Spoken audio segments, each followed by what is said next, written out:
Hello, welcome to the Healthy Alternatives podcast. I am Dr. Christine Sauer with DocChristine.com. Today's show is a recording of my radio show of the same name. Enjoy! Good afternoon, this is Dr. Christine Sauer, your host of the show Healthy Alternatives here on 97.5 CIOE-FM with live stream on communityradio.ca every Thursday at 12 noon Atlantic Standard Time. Thanks for tuning in today.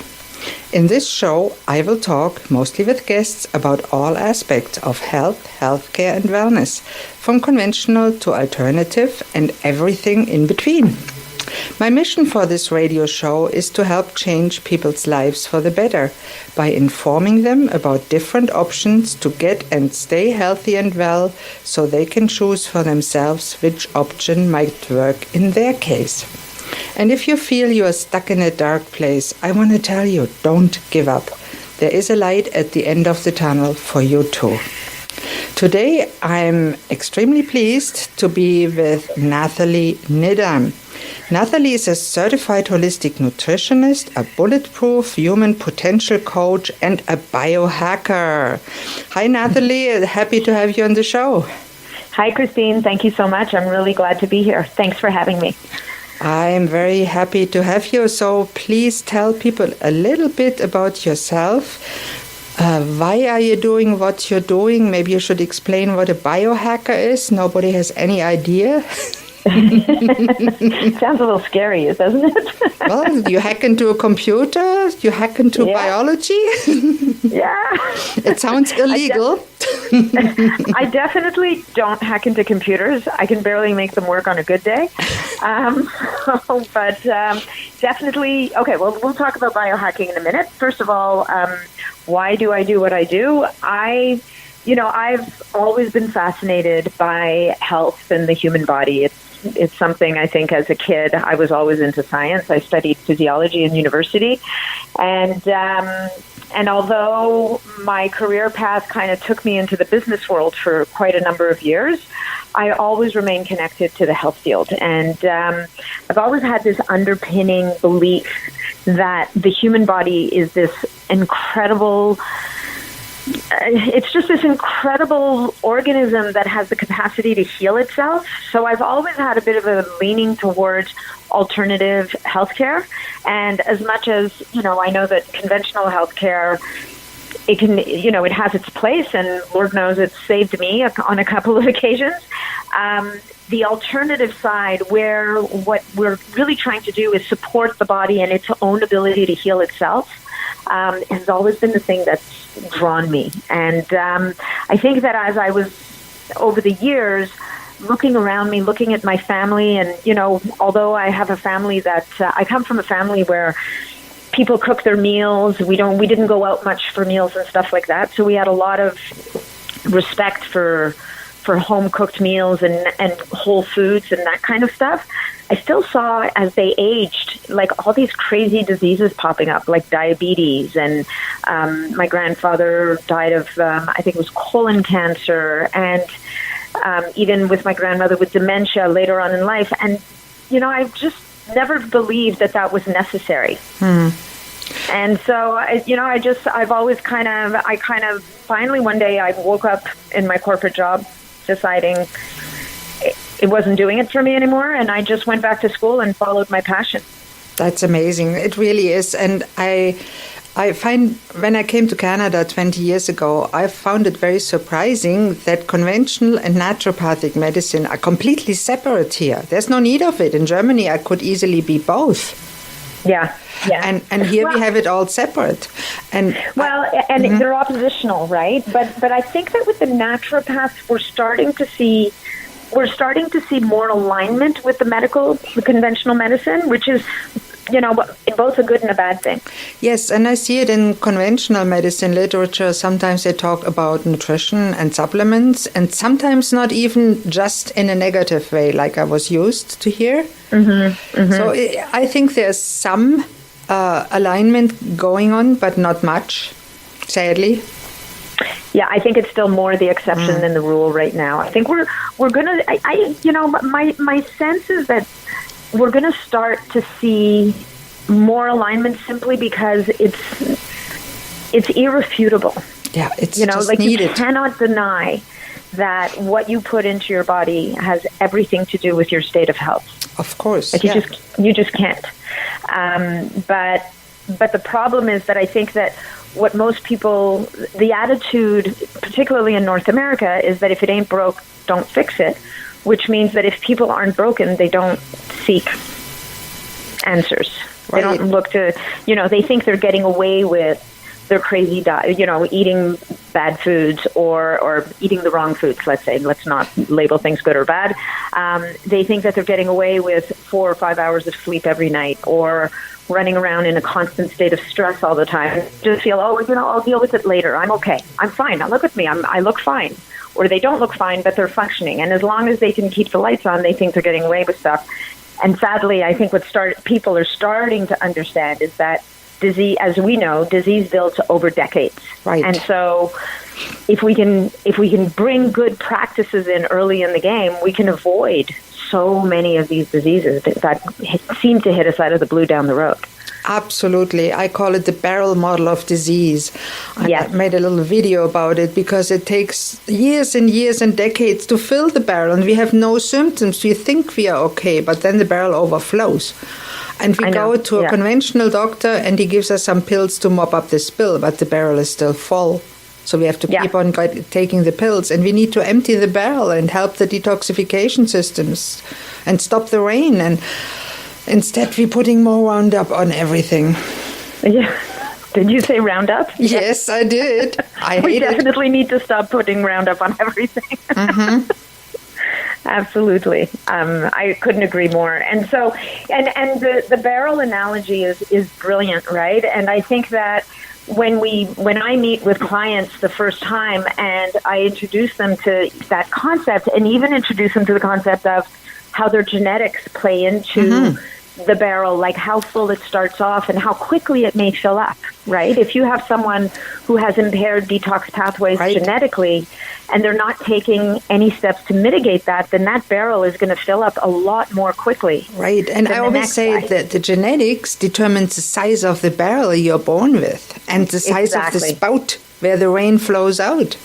Yeah. And when you are born with a small barrel and a small spout, you get it as a child.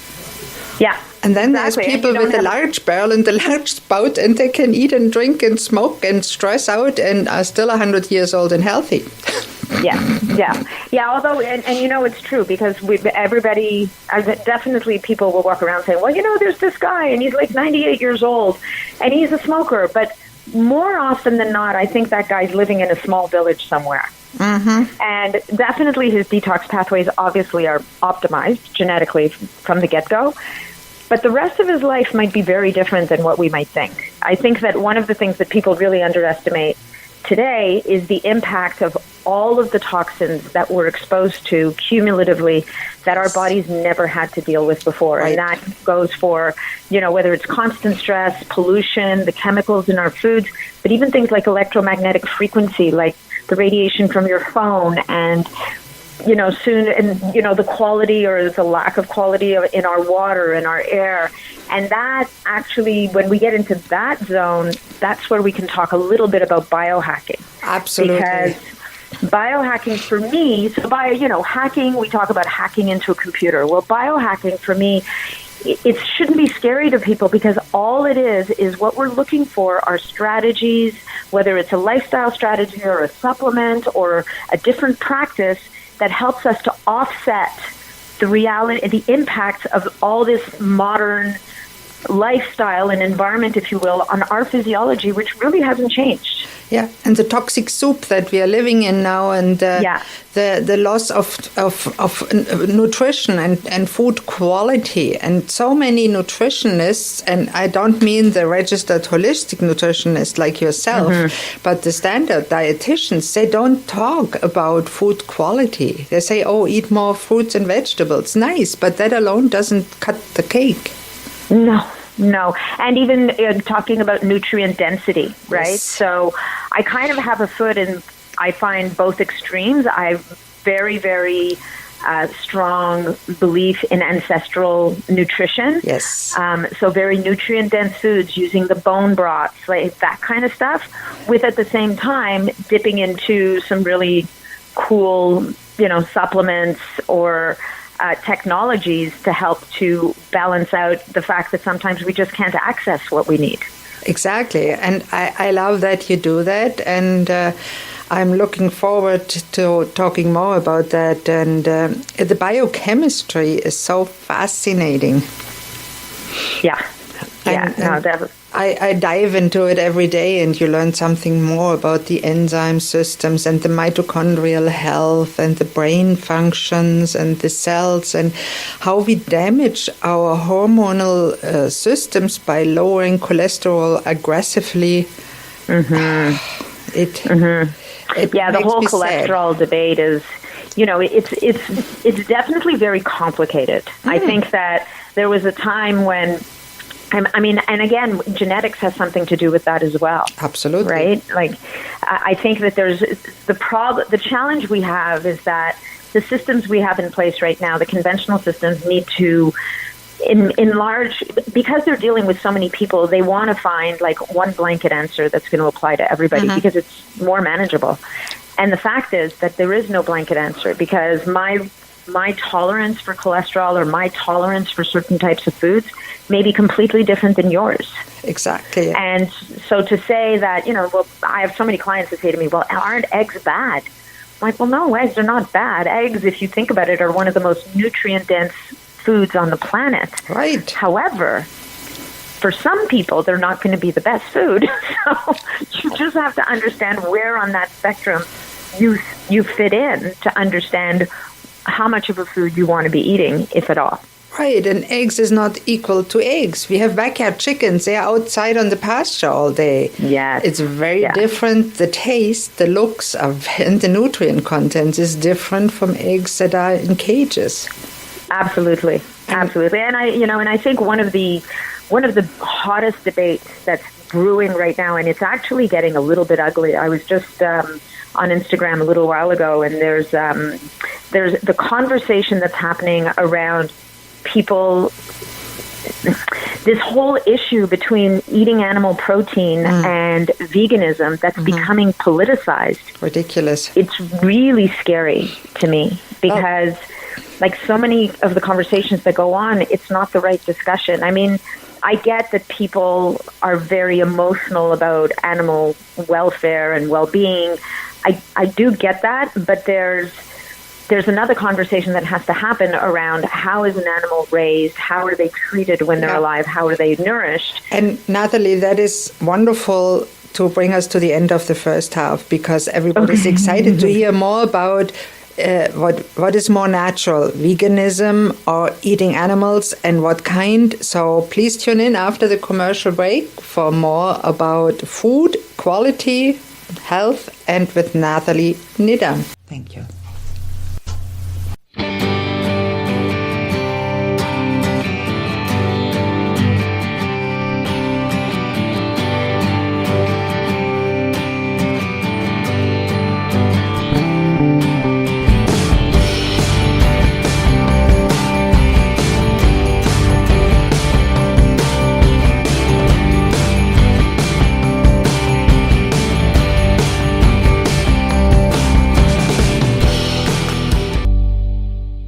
Hello and welcome back to Healthy Alternatives here on 97.5 CIOE FM or on the web at communityradio.ca. I'm your host, Dr. Christine Sauer, and today I'm talking with Registered Holistic Nutritionist and biohacker Nathalie Niddam. Hi back, Nathalie. Hi, thank you. Great to be back. Great to have you. We had an amazing first half of the show talking about your story and what you do, and then we veered a little bit into the topic of veganism versus animal rights versus eating animals, and that it gets politicized and emotional sometimes, and it doesn't really make sense, does it? I don't believe so. I think that from an evolutionary perspective, we were made to consume some animal protein.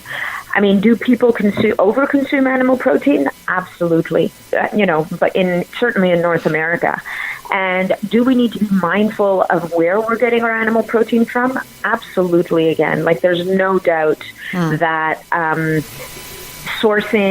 properly sourcing your animal protein, like the grass-fed beef and the pastured chickens and eggs, and not over-consuming protein just because you can,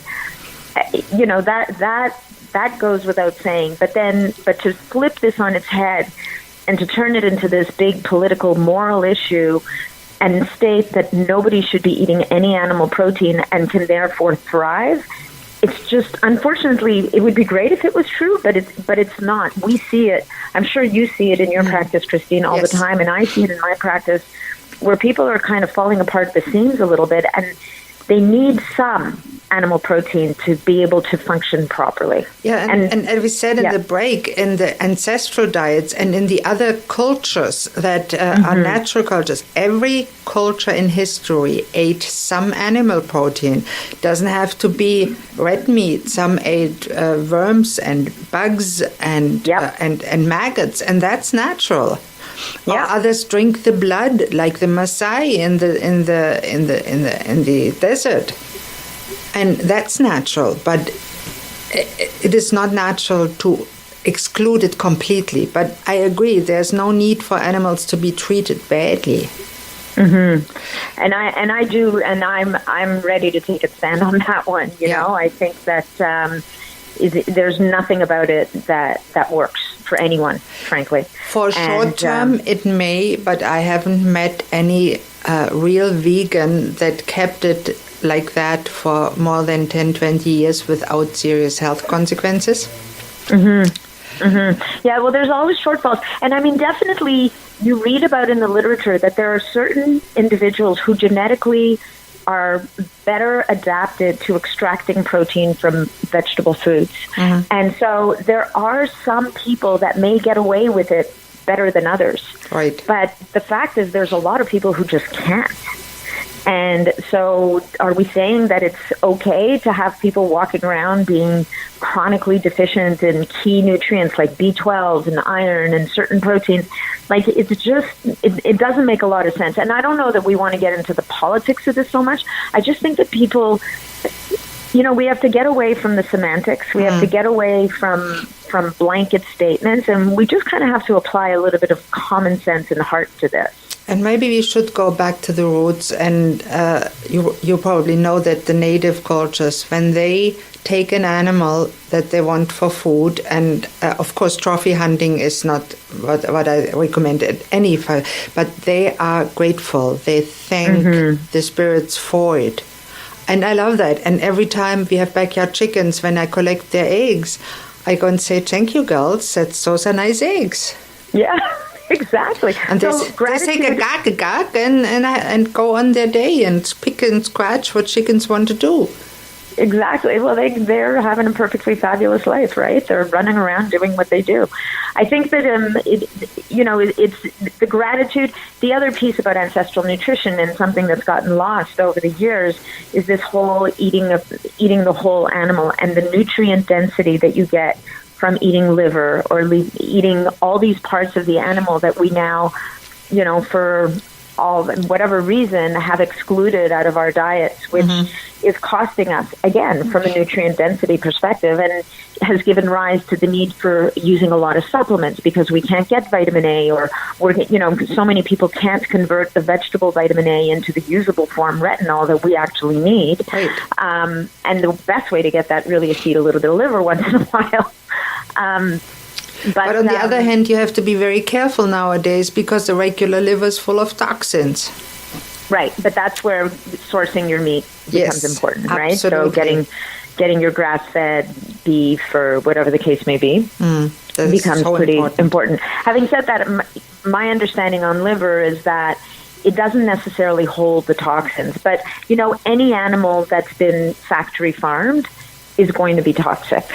Absolutely, and the fat composition is so different. Absolutely. And we need good fats. And the normal omega-3/6 ratio in grass-fed beef is about 1:1, which is normal. And CAFO, animals in concentrated animal feedlots meat, it's 20 times as many omega-6s to omega-3. That's pro-inflammatory. We get sick from that. Yeah, and it's interesting, and again, in all this discussion, omega-6 gets a big bad rap, and these are the things we see, and I know that you probably spend a lot of time in your practice doing this as well. People would say to me, oh, well, omega-6 is really bad, and it's like, well, no, it's not. It's actually, we need some omega-6 because we have a normal inflammatory response, but the problem is that we're now stuck in inflammation all the time because of the bad rate of the over-representation of omega-6 in our diets. Yeah. So it's about balance, and this is what nature teaches us, right? It's all about balance. The other area where I see this a lot right now is we talk a lot about blue light and red light, like the spectrums of light. I don't know if you've read Sachin Patel's book, The Circadian Code, but it's another fascinating book that speaks to the importance of us maintaining our circadian rhythm to our health. And I don't know what the percentage is of people, but I'm sure you'll agree, it's got to be the vast majority of people that we deal with, their circadian rhythm is completely knocked out because of the timing of when they eat, because of their exposure to artificial light and screens at night when you really need to not have that exposure.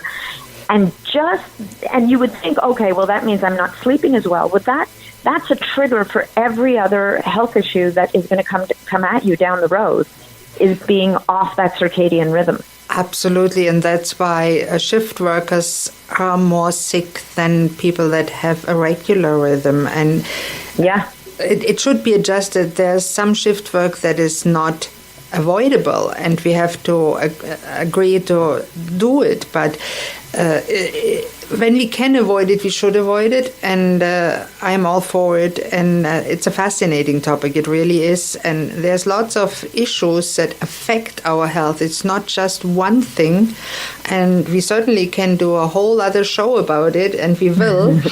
And today, I just want you to share to my listeners before we end, how can they contact you to get to know you, get into your website, get to talk to you? Sure. Okay. So my website is my name. Really, right now it's Nathalie Niddam. So it's I think, Christine, maybe you'll put this in the show notes or somewhere, but it's Nathalie with an H, because I am French first. So it's Nathalie, and my last name is Niddam. So it's NathalieNiddam.com is my website. You can also find me on Facebook under my name, or I've got a Facebook page that is called the Biohacking for Longevity, the 5-Star Method. That is amazing, and I will certainly go ahead and share that. And I'm very much looking forward to seeing you soon for the next show. Thanks for being on this show. And this brings me to the end of today's show. And please don't hesitate to contact me with any questions, thoughts, comments, or suggestions. Or if you'd like to contact Nathalie, my email here is christine@communityradio.ca, or you can contact me through my website, docchristine.com.